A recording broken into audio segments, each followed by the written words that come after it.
4-5, we're looking at patterns in linear equations and graphs. First thing is intercepts. If you think of that word intercept, you know, it'd be like if, I don't know, a spy was trying to take information to the border and they were intercepted, it means they were Grabbed. They were grabbed, they were caught, something caught up with them. So when we talk about an x-intercept, we're talking about that's going to be where the graph hits the x-axis. Nice. So the x-intercept is going to be the x value where the line crosses the x-axis. It's where our line intercepts, where our line crosses, makes contact with the x-axis. So I'm just going to draw a random looking kind of line on there, something with a positive slope like that.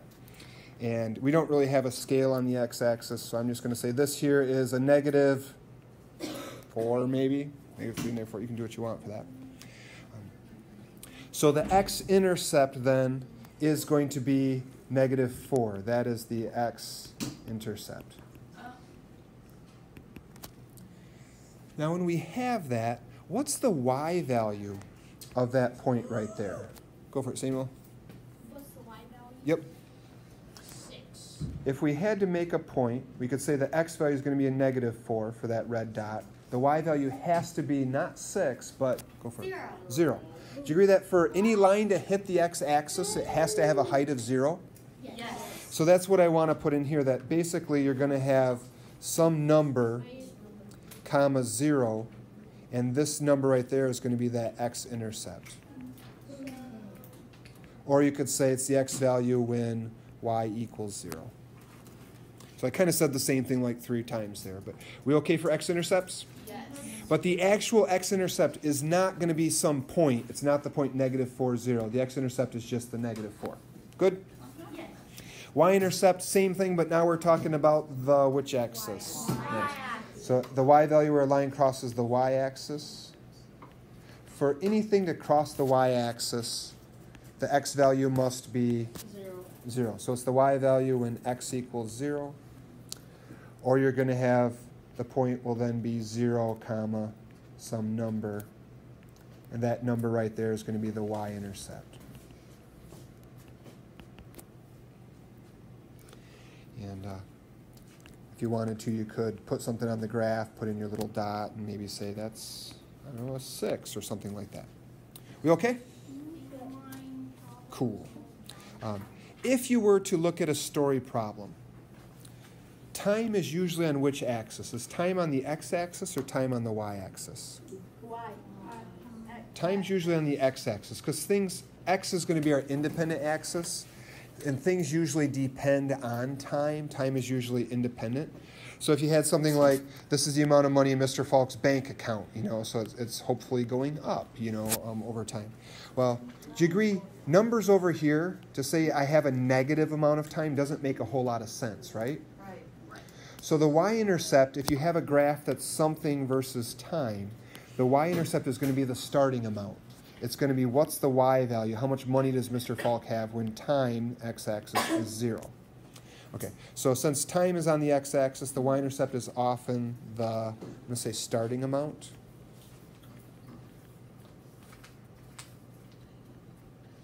The starting amount, because it's the amount when time equals 0. Some books, instead of starting amount, they'll say it's the initial condition. You know, it's the initial, the starting condition is what you have at the starting.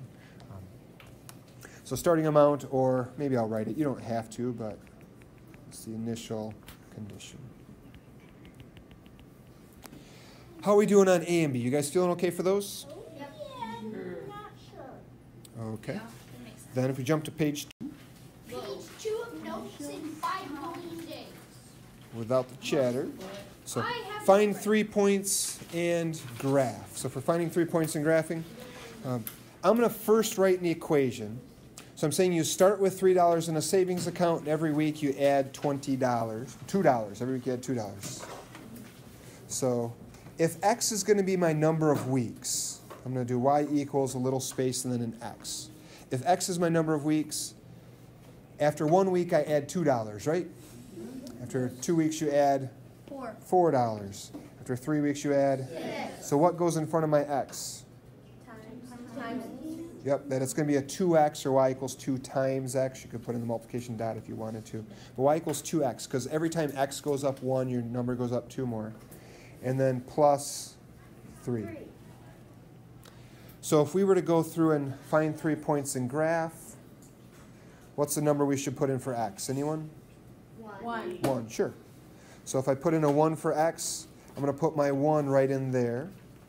And 2 times 1 is 2, plus 3? 5. So after 1 week, I have $5. And it's not going to work real well on the type of graph I gave you, but something like that. If we would pick like a 0, now I'm going to take and put my 0 in for x. 2 times 0 is? 0. Plus 3? 3. 3. So I have the point 0, 3. That's going to be my y-intercept, my starting amount. Started with $3. And if we do 3 weeks, it won't be on the graph anymore, I don't think. But if we do 2 weeks, 2 times 2 is? 4. 4 plus 3? 7. So over 2 up 7 gets me right there. So I could take my graph now and put a straight edge on there. Try to find something straightish. If you have something close by you can use.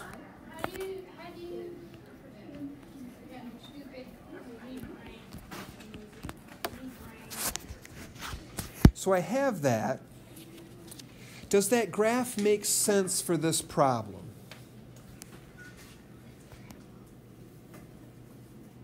Yes. But does all of it make sense for this problem? If I have this graph fits the equation, but this part of the graph in red, does that make sense for our story problem? No, it doesn't make sense to say, 1 week before Mr. Falk started, he had $1 in the bank. 2 weeks before Mr. Falk started, he had negative $1 in the bank. 3 weeks before he started, he had negative $3. So the blue stuff fits the story problem. The red stuff doesn't. So the point is really just supposed to be, if you have an equation like this here, you can get a line that fits that equation, but sometimes they won't fit the story problem. So if this were the story problem, you would just graph the part in blue. This part in red, you would just kind of leave that off. Make sense?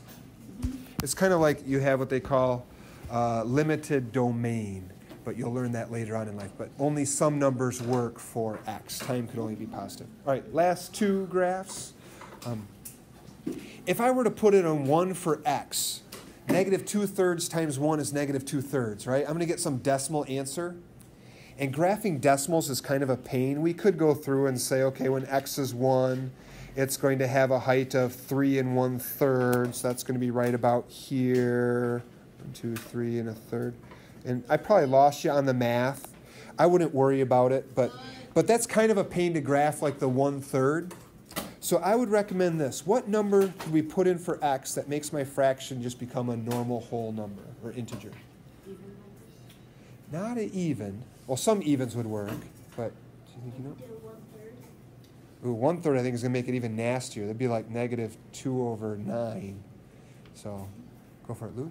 Either 0 or 3 over -2. Nice. If you do a 0 or, 3 over -2 would work too. I'm going to just do this. If I put in we could do 0.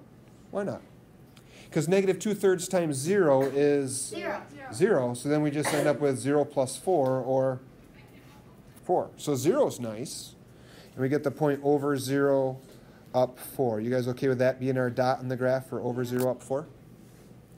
Another one that would work, because we have something divided by 3, what's the inverse of dividing by 3? Multiply. So if I make 3 my x value, if I put a 3 in there, I end up just with a negative 2.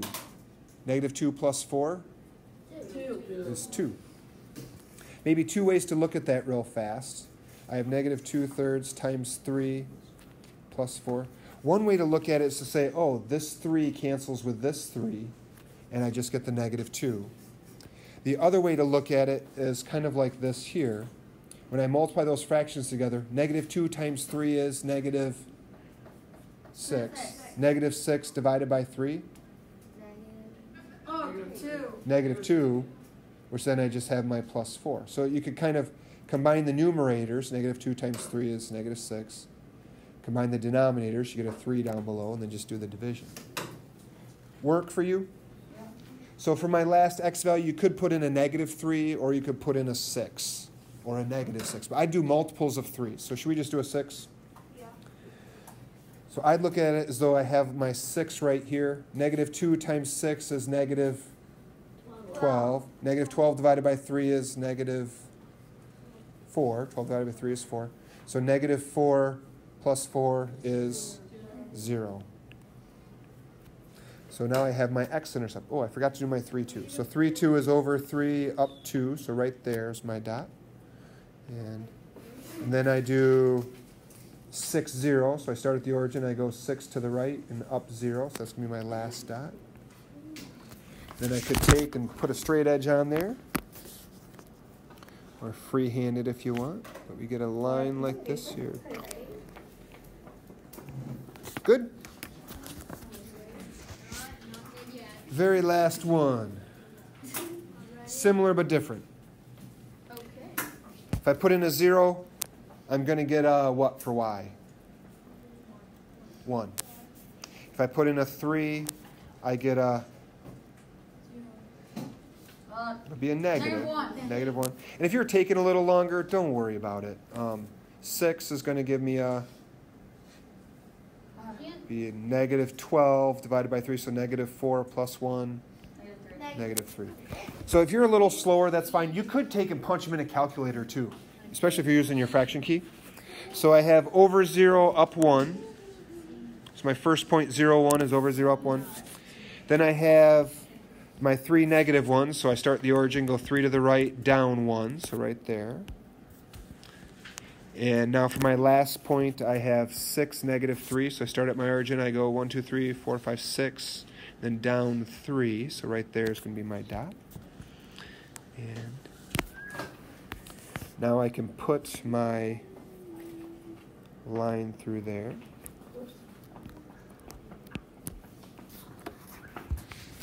What do you notice about example 2's graph and example 3's graph?